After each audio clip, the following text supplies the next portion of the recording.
안녕하십니까. 전국의 유튜브 구독자 여러분, 아프리카TV 시청자 여러분, 여러분과 매주 수요일 기괴한 이야기를 전달하는 오컬트 스토리의 김원입니다. 오늘 여러분과 함께 진행하게 될 이야기는 중국 17년 장기미지 사건과 관련되어 있는 이야기를 좀 드리고자 합니다. 그리고 오늘 이야기는 한국에도 여러가지 기사가 뜬 걸로 알고 있는데 그 기사의 내용 중 조금 부정확한 부분들도 있습니다. 좀 이 내용에 대해서 자세하게 안내를 해드리도록 하겠습니다. 오늘 여러분과 함께 이야기하게 될 장소는 바로 이곳입니다. 하남초 남단 삼성 접경에 있는 신양시 상청연 다케이안향 마을이라고 부르는 곳입니다. 산골짜기에 있는 마을이고 그리고 사람들이 그렇게 많이 살고 있지 않은 곳입니다. 이곳에 오늘 이야기의 시작을 말씀드릴 바로 진경국 씨의 이야기부터 먼저 시작을 하도록 하겠습니다. 진경국 씨는 그날을 잊지 못하고 계십니다. 2001년 5월 26일 저녁 5시였습니다. 70세 할머니와 함께 저녁 식사, 당시 계란국수였는데요. 그걸 먹기 위해 준비를 하고 있을 무렵 이웃집이 갑자기 찾아와 이런 이야기를 하게 됩니다. 너희 큰아버지와 큰어머니에게 사고가 난 것 같다. 빨리 가봐라. 진경국 씨의 큰엄마, 큰아빠에게 이상한 일이 생겼다는 얘기였습니다. 당시 좀 어렸던 진경국 씨는 그 상황을 지금도 생생하게 기억을 하고 있습니다. 할머니와 다급하게 집 근처에 있던, 좀 언덕배기 위쪽에 있던 큰 집을 향해 달려갔을 때는 이미 중국 공안이 전부 나와 있는 상태였습니다. 어린 진경국 씨 눈앞에는 큰아버지 그리고 큰어머니가 끔찍하게 살해된 모습으로 누워 있었습니다. 그리고 있어야 할 사람이 한 명 더 있었습니다. 바로 사촌 동생, 당시 나이 1살이었습니다. 샤오펑이라고 불렀던 이 동생이 없었던 거죠. 여러가지 혈흔만 남긴 채 사라져 버린 겁니다. 이렇게 한 일가족이 전부 몰살, 전부 살해되어 있는 그런 사건이 돼버렸던 거죠. 일단 첫 번째로 사건 현장에 대해서 먼저 말씀을 좀 드리겠습니다. 사건 현장은 굉장히 참혹했습니다. 큰아버지였던 진서병 씨는 침대에 엎드린 채 상반신을 탈의하고 사망해 있었습니다. 좀 눈에 띄는 점은 약간 등, 목 쪽에 은색 침이 꽂혀 있었고요. 꽤 많이 꽂혀 있었다고 합니다. 처음에도 이 침 때문에 사망했나 라고 생각을 했지만 주변에 너무 많은 혈흔이 튀어 있어 확인해 본 결과 직접 쌓이는 후두부 가격입니다. 그러니까 뒤쪽을 무언가 둔기로 머리를 내리쳐서 사망시킨 걸로 나옵니다. 또한 부검 결과에 보면 반항은 자체가 전혀 없는 상태로 확인됐던 거죠. 그리고 큰어머니였던 최금매 씨는 옆방에서 발견이 됐는데 직접 사인 자체는 현장에 남아있던 빨간색 벽돌이었습니다. 그리고 호미도 하나 발견됐던 거죠. 그 두 가지로 머리를 강타당해서 사망한 것으로 부검 결과 확인됩니다. 더불어 큰어머니 최금매 씨에겐 좀 다른 부분이 하나 나왔는데 몸싸움에 대한 흔적이 나옵니다. 즉 정확히는 반항은이라고 부르죠. 반항은이 존재했던 겁니다. 또한 최금매 씨를 살해한 도구로 확인되는 그 빨간색 벽돌, 그 벽돌에는 큰아버지 진서병 씨의 혈흔까지도 함께 확인됩니다. 즉 살해도구, 그 일가족을 모두 몰살시킨 살해도구는 현장에 그대로 남아있었던 상태였던 거죠. 이게 사건 현장의 이야기입니다. 사건 현장을 조금 깊숙하게 이제부터 살펴보게 되면 무언가 사건의 순서라는 것이 조금 확인이 될 수 있을 겁니다. 일단 큰아버지 진서병 씨는 반항은이 없는 상태였죠. 근데 큰어머니 최금매 씨는 반항은이 있는 상태로 보면 우선적으로 제압을 한 게 큰아버지 진서병 씨일 확률이 높습니다.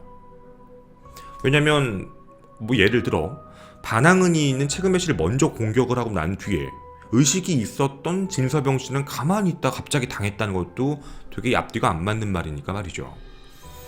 더불어 살해 도구였던 원래 집에 있던 그 빨간 벽돌을 들고 아마도 진서병 씨의 후두부를 먼저 가격하고 살해를 한 뒤 아내 최금매 씨를 살해하는 과정이어 있을 텐데 진서병 씨 살해 당시에 났던 소음 혹은 비명소리 같은 걸로 인해 최근매 씨가 알아차리고 난 뒤 어느 정도 몸싸움이 있어서 반항은 있을 가능성이 높다. 어느 정도 순서라는 게 확인이 된 상황입니다. 그럼 우리는 궁금한 게 한 가지가 남죠. 도대체 누가 그랬을까요? 일단 사건이다 보니까 우리가 생각을 해봐야 될 건 면식범일지 비면식범일지의 차이입니다. 근데 되게 단순하게 생각을 해봤을 때 여기에 들어온 범인이나 범인들이 비면식범 상태면 조금 이상합니다. 비면식범이면 이 집에 무단 침입을 한 상태였는데 무단 침입이라고 들어왔을 때 진서병 씨 자체가 상의를 탈의하고 침을 맞고 있었다. 그리고 사망을 했거든요. 만약에 침을 놓고 있던 사람이 누군가 거기에 있었다면, 그리고 그 사람도 사망했거나 그 사람의 피해자처럼 보였다면 제3자가 침입해서 이런 일을 벌였겠지라고 생각하겠지만 침을 놓던 사람이 누군지를 알 수는 없습니다. 침을 놓던 사람이 왜 침은 그대로 꼽고 그리고 진서병 씨는 사망한 상태로 확인되니 비면식범이라고 보기는 정말 어려운 대목입니다. 그러면 자발적으로 진서병 씨 혹은 최근매 씨가 집의 문을 열어주었고 경계심이 완전히 풀려있는 상태라고 보는 게 맞겠죠. 어느 정도 일면식이 있는 사이, 그리고 침을 놓을 수 있는 사람, 현재는 침을 놓는 사람이 사라졌기 때문입니다. 바로 그 사람이 범인일 확률이 가장 높죠. 침을 자기가 누가 자발적으로 꽂는 경우는 없으니까 말입니다. 그러면 이제 우리에게 남는 의문점이 존재합니다. 왜 살해했을까요? 비면식범이어도 이상한 겁니다. 금품 강도도 아니었고요. 혹은 성과 관련되어 있는 문제도 아무것도 없었습니다. 유일하게 사라졌다라고 판단할 수 있는 건 사망했을 1살배기 아들밖에 없는 거죠. 이 시신이 없어진 겁니다. 물론 시신이 없기 때문에 사망이라 단정 지을 수는 없었지만 왜 그 시신을 가져갔지? 이런 생각이 드는 겁니다. 아이와 관련된 치적 문제가 뭔가 있었을까? 이런 여러 가지 추측이 난무한 상황으로 사건 당일 중국 공안은 바로 사건 전담팀을 꾸리게 됩니다. 그리고 그 집에 있었던 침을 놓던 그 남자, 침을 놓다가 어느 순간 남편이었던 사람을 먼저 후두부 가격해서 사망을 시키고 반항은 전혀 없는 상태, 그 이후에 나머지 일가족을 차례로 몰살시킨 그 남자를 찾기 시작을 하게 됩니다. 일단 공안은 주변에 있는 사람들에게 물어보는 게 먼저였습니다. 주변 마을 사람들에게 수소문하기 시작을 했던 거죠. 마을이 좁기 때문에 웬만큼 다 알 수 있었던 겁니다. 그리고 의외로 금방 찾게 됩니다. 40대 떠돌이 한의사. 그러니까 우리가 알고 있는 자격증이 정상적으로 발행된 그런 의사가 아니고요. 그냥 침을 놓고 다니는 떠돌이 의사입니다. 그러니까 침을 꽂고 다니는, 어떻게 보면 우리나라에서는 비면허인 거죠. 불법이긴 하지만 어찌되었든 면허가 없든 그런 40대 남자가 한 명 확인됩니다. 그 사람이 진서병 씨의 통풍을 치료하고 있었다라는 진술을 받게 됐던 거죠. 실제로도 그 남자는 진서병 씨 집에 자주 드나들었고 그리고 가장 유력한 용의자로서 확인이 되게 됐던 겁니다. 치료를 하고 있었고 그리고 그 남자가 함께 집에 자주 왔다 갔다 했었고, 그런데 그 남자는 사건 발생 이후 그 마을에서 흔적도 없이 사라졌습니다. 가장 유력한 용의자였는데 잠적을 한 거죠. 그러면 이제 심증도 거의 완성된 겁니다. 범인이구나. 잡아야 됩니다. 그런데 17년 전입니다. 아주 옛날이었던 거죠. 그때는 CCTV도 없고 산골짜기 마을이었기 때문에 정보를 찾을 곳도 없으며 당시 중국에는 모든 사람이 지문 등록을 하고 민증을 만들었던 상황이 아니었습니다. 따라서 민증이 없는 그런 산골짜기 마을 주민들도 너무 많았기 때문에 이 남자에 대한 어떠한 신원 조회도 불가능했던 겁니다. 이름을 아는 사람도 아무도 없었습니다. 단지 알 수 있는 건 40대 전후에 마른 체구였으며 키는 160 정도, 그 외에는 아무것도 알 수 없다. 이게 끝입니다. 경찰의 입장, 공안의 입장도 똑같은 거죠. 너무 당황스럽고 더 이상의 정보가 아무것도 나오지 않아 일단 얼굴로 찾아야겠다라고 생각을 들었던 겁니다. 그럼 한 가지의 근거는 남아있죠. 마을에서 어떻게 보면 가짜 면허지만 면허가 없는 사람이지만 계속 침을 놨던 사람. 그럼 그 사람에게 치료받은 사람들, 마을 주민의 4명이 존재했습니다. 그래서 그 사람들을 데리고 후베이 우한으로 이동해서 전문가들 앞에 세워놓고 용의자의 몽타주를 그려달라고 요청을 하게 됩니다. 몽타주는 남아있던 거죠. 그렇게 해서 몽타주를 그리게 됩니다. 더불어 그 몽타주를 나중에 도주할 가능성이 있는 도착지들, 신양 신현이라고도 하고 광산, 환천, 아니면 안우이성, 아니면 진자연, 호북성 마성시, 아니면 라저연 이런 곳에다가 모두 방을 붙이기 시작을 합니다. 바로 이게 용의자의 몽타주였습니다.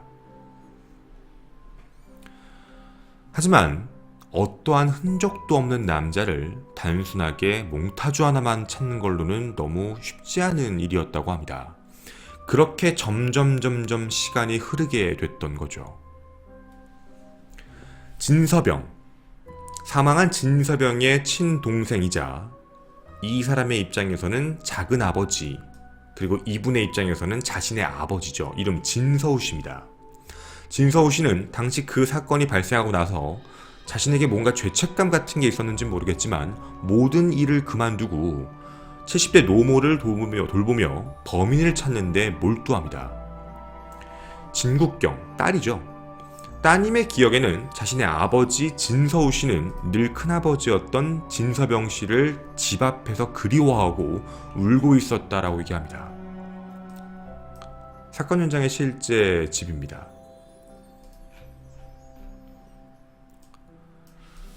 자, 이렇게 수사는 점점점 미궁으로 빠지게 됩니다. 잡아야 될 범인의 흔적이 아무것도 안 나왔던 거죠.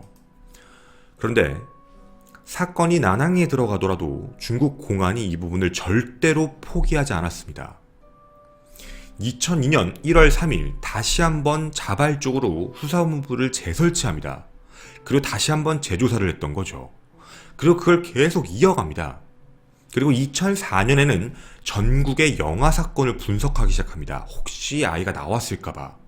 미아와 관련된 아이들 전부 찾아봤지만 나오진 않았죠. 그뿐만이 아니었습니다. 계속적으로 과학기술은 발달하고 있기 때문에 현장에서 확인했던 벽돌과 호미, 이걸 가지고 더불어 은침까지의 계속적으로 과학수사기관에 보내서 감식을 시도하게 됩니다. 즉 단서를 찾고 있었던 거죠. 하지만 2004년에도 계속적인 노력을 했지만 어떠한 근거도 나오지가 않게 됩니다. 더불어 시간이 한참 지나 2016년 8월이었습니다.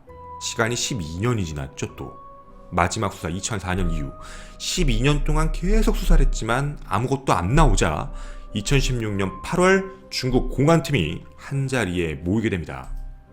바로 이분 밑에 있는 모든 사람들이죠. 당시 상성현 공안국 형사 대대장이었던 리완현 씨입니다. 이분이 사람들을 모두 불러 모으고 회의에 들어갔던 겁니다. 더 이상 용의자를 찾는 건 이제 어렵다. 어떠한 흔적을 찾아보려고 해도 2016년 현재 나오지가 않는다. 신원, 신분 등록도 안 돼 있는 사람을 찾는다는 건 바다에서 바늘 찾는 것과 똑같다. 이런 얘기였던 겁니다. 즉 불가능했던 일이었던 거죠. 그러면 이제 수사를 멈추자는 건가? 당시 모였던 사람들은 그렇게 생각한 겁니다. 이제 이거 수사 접자. 어쩔 수 없다. 근데 리완현 씨는 거기 있는 사람들에게 이렇게 이야기를 합니다. 우리가 지금 수사하는 방식이 피해자 쪽에서 거꾸로 가고 점점 멀어지고 있는 거 아니야? 그러니까 어떤 얘기가 있냐면 피해자와 가깝게 갔었어야 되는데 피해자는 버려두고 계속 용의자만 찾은 거 아니야? 즉 한 가지 가정을 세운 겁니다. 용의자, 신원도 알 수 없는 그 남자를 찾는데 몰두하는 게 아니고 만약 사라졌던 이 아이가 시신이 아니라 살아있다면 마지막 경우의 수죠. 피가 있었지만 혹시 살아있다면 현재 19세의 성인일 거고 그리고 사회활동도 하고 있을 것이며 지문 및 흔적들을 분명히 남겨놓을 거다. 우리가 이 아이를 찾으면 범인을 역으로 잡을 수 있지 않을까? 라고 생각을 하셨던 겁니다. 그리고 고민했던 거죠. 어떻게 하면 이 아이를 찾지? 방법은 하나밖에 없습니다.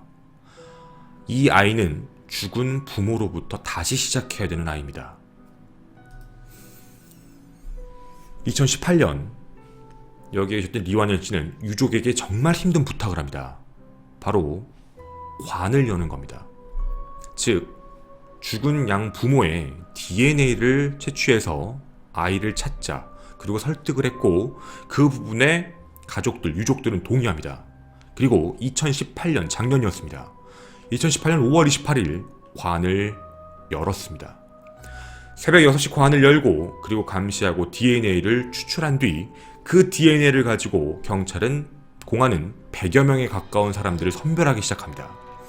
용의자를 찾는 게 아닙니다. 이 아이를 찾아라였던 거죠. 그리고 주변에 탐문조사를 계속하고 있는데 개봉시 기현에 있는 사람 중에 사망했던 진서병 씨랑 좀 비슷하게 생긴 아이가 있다 라는 진술을 받게 됩니다. 그러니까 예전엔 용의자만 계속 찾았던 건데 이제 진서병 씨의 얼굴을 보여주고 가족 사진을 보여주며 혹시 이런 사람 아나요? 되게 비슷하게 생긴 사람이 있는데 지금 나이가 한 그쯤 됐죠? 공안은 바로 그 아이를 향해 가게 됩니다. 그리고 일단 조심스럽게 그 아이를 직접 만나는 게 아니라 그 아이의 가족, 배경, 출생 내력을 전부 조사해 봤는데 일단 아버지는 집에 없었습니다. 일단 1년 내내 몇 년 동안 집에 보이지 않는 사람이었고 어머니는 누군지도 모른다라고 얘기하고 그 아이가 할머니랑 같이 있었는데 할머니는 자신의 손자가 어떻게 왔는지도 모르겠다고 얘기합니다. 태어난 것도 어떻게 태어난 건지 모른 거죠. 공안은 그 아이를 유심히 바라보고 있다가 그 아이의 DNA 샘플 채취를 합니다. 바로 그 아이의 침이었습니다. 그냥 길가에 가다가 뱉은 침을 보고 그 침을 회수해 DNA를 대조해보고 조사해본 거죠. 대조 결과가 나오게 됩니다. DNA 대조 결과 그 아이는 살아있었습니다. 바로 17년 전 사망했던 진서병 씨와 최근매의 아들이었습니다. 그럼 이제 그 다음은 하나가 남습니다. 도대체 이 아이를 그럼 누가 키웠을까? 그리고 물어봅니다. 거기에 계신 할머니에게 혹시 아드님이 은침 같은 거 쓰지 않았나요? 우리 애가 사람들 치료해주고 다니긴 했지. 17년 전에 그 남자의 이미지가 하나둘씩 맞아떨어진 겁니다. 그럼 이 말대로면 그 남자는 17년 전 두 부부를 살해하고 그리고 아이를 데리고 도주해 그 아이를 키운 겁니다. 1964년 10월생, 신체적 특징, 나이, 경력 모든 게 다 일치했습니다. 그 사람 이름 바로 떠돌이 의사 장 씨였습니다. 장 씨는 이미 범죄를 저지르고 2004년 10월 부녀자 인신매매로 이미 무기징역을 선고하고 수감 중이었던 남자였습니다. 이 남자에게 가서 묻습니다. 당신이 범인이 맞는가? 2018년 8월 29일 이 모든 범행에 대해 장 씨는 다 진술합니다. 내가 죽인 게 맞다. 당시 죽인 이유가 좀 충격적입니다. 2001년 3월 당시에 있었던 그 집 쪽을 진찰을 하러 갔다가 진서병 씨를 알게 됐고 진서병 씨가 이후 마을 사람들을 소개해줘서 그 안에 좀 있었다고 합니다. 그리고 그 안에서 집을 왔다 갔다 많이 했는데 그 집을 왔다 갔다 하면서 눈에 띄었던 게 바로 이 아이였던 겁니다. 아이가 너무 예쁘게 생겨서 저 아이를 뺏고 싶다라는 생각을 당시에 했었다고 합니다. 그리고 그 날이 온 겁니다. 2001년 5월 25일 저녁 식사 후에 침실에서 진서병 씨를 은침으로 몸을 놔주고 있는 그 상황에 순간적으로 아이를 지금 뺏어야겠다. 아내 최근매 씨는 마음을 놓고 옆방에서 자고 있었고요. 아이가 혼자 있었기 때문에 지금이다 라고 생각을 했던 겁니다. 근데 자기가 아이를 데려가면 자신의 정체도 알고 들킬 수 있다라는 생각 때문에 순식간에 살인을 저질렀던 거죠. 일단 침을 맞고 누워있는 진서병 씨에게 뒤에서 벽돌로 먼저 머리를 강타한 겁니다. 그리고 곧바로 최근매 씨 침실로 가서 죽이려고 했는데 이미 깨어났던 거죠. 그래서 몸싸움이 나고 벽돌과 괭이로 내리쳐 사망시켰던 겁니다. 이렇게 17년간 몰랐던 이야기가 세상에 공개가 되고 17년간의 장기미제 사건이 이렇게 해결이 되는 순간이었습니다. 바로 범죄자의 얼굴 모자이크 없는 사진을 그대로 공개하도록 하겠습니다. 바로 이 남자입니다.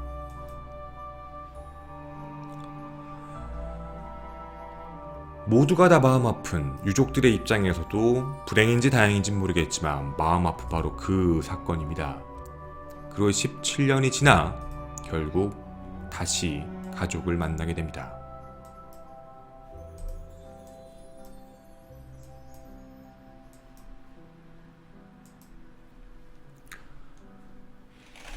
이 아이는 이렇게 얘기합니다. 자신의 친부모를 살해한 원수를 17년간 아버지라고 불렀다. 나는 더 이상 그를 만나고 싶지 않다. 그리고 자신의 작은 아버지, 계속 언제든 기다리고 있던 작은 아버지의 품으로 아이는 돌아왔습니다. 범인 장 씨는 이렇게 이야기를 합니다. 좀 있으면 나갔던 건데. 왜냐면 원래 무기징역을 선고받았던 장 씨는 2008년에 형이 감형됩니다. 18년형 선고를 다시 받게 되고 그 이후 3차례 감형을 받으면서 2020년 내년이었죠. 원래 출소할 예정이었습니다. 그런데 들킨 거죠. 출소해서 자신의 아이와 부모를 모시고 잘 살려고 했는데 라는 후회를 했다라고 얘기를 합니다. 하지만 그는 이제 부부를 살해한 혐의로 다시 한 번 더 수감되고 재판 결과를 기다리고 있는 살인마가 됐습니다. 중국에서 17년간 해결되지 않았던 장기 미제 사건, 어쩌면 중국 공안의 마지막까지 끊임없는 포기하지 않는 노력으로 그리고 발상의 전환이었습니다. 아이부터 찾아보자. 마지막 실이었던 거죠. 그리고 결국 찾았습니다. 저는 오컬트 스토리의 김원이었습니다. 감사합니다.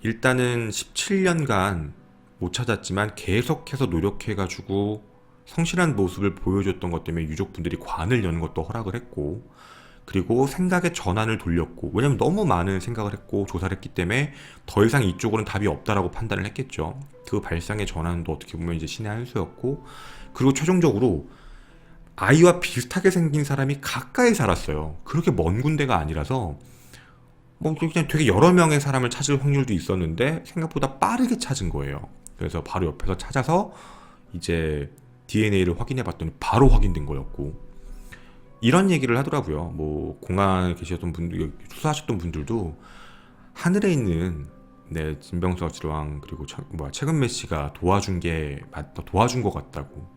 그러니까 범인을 잡으라고, 아이를 돌려달라고 아마 자신들에게 그렇게 기회를 준 것 같다라고 얘기를 하시더라고요. 그래서 이런 결과가 있었을 것 같다라고.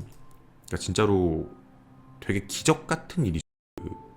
범인 장 씨가 이 아이를 되게 예뻐하긴 했나 봐요. 예쁘다고 생각해서 데려가서 키웠던 것 같기는 한데, 체포되기 이제 1년 전 2017년에 면회를 갔었다고 해요. 아이가 면회를 갔었는데 그때 이제 울면서 좀 있으면 나가니까 행복하게 살자라고 얘기했는데, 그때 그 아이가 한 가지를 물어봤다고 해요. 내 생일 언제예요? 라고 물어봤다고 해요. 왜냐면 모르니까 생일이 언젠가요? 라고 질문을 던졌는데 그 얘기를 듣고 되게 많이 오열했다고 해요. 그 범인이 장씨가 이번에 이 사건이 발생되고 나서도 잡고 나서 바로 물었을 때 반박하지 않고 바로 인정을 했다고 해요. 맞다고. 그리고 사건 현장에 가가지고 현장 검증도 다 했어요. 현장 검증까지도 전부 끝내놓고 그랬던 건데, 뭐 영원히 죄책감 갖고 살았겠죠, 사실. 네, 그리고 죄책감 가졌어야지. 그 아이를 볼 때마다 그 부모가 떠올랐을 텐데, 그리고 정말 그 아이를 아끼고 좋아했다면 그 아이는 얼마나 불쌍한 거예요. 그래서 뭐 자백을 순수하게 한 건지는 모르겠지만 그렇다고 그 죄가 사라질 것 같진 않아요. 아마 그 뒤에 후속 기사들도 뜨긴 뜨는데 아마 사형일 확률이 제일 높아요. 근데 사형일 때 어떡할 거냐라는 질문에도 이 아이는, 아들이죠? 아들은 자신은 그 사람을 보러 가지 않겠다라고 얘기를 하고 있거든요. 왜냐면 진짜 안 보러 가는 게 맞죠, 사실. 네. 그러니까 이 부분은 어쨌든 뭐 정말 잡혀서 다행이라고 보고 가족의 품으로 돌아가서도 정말 다행인 것 같아요. 네.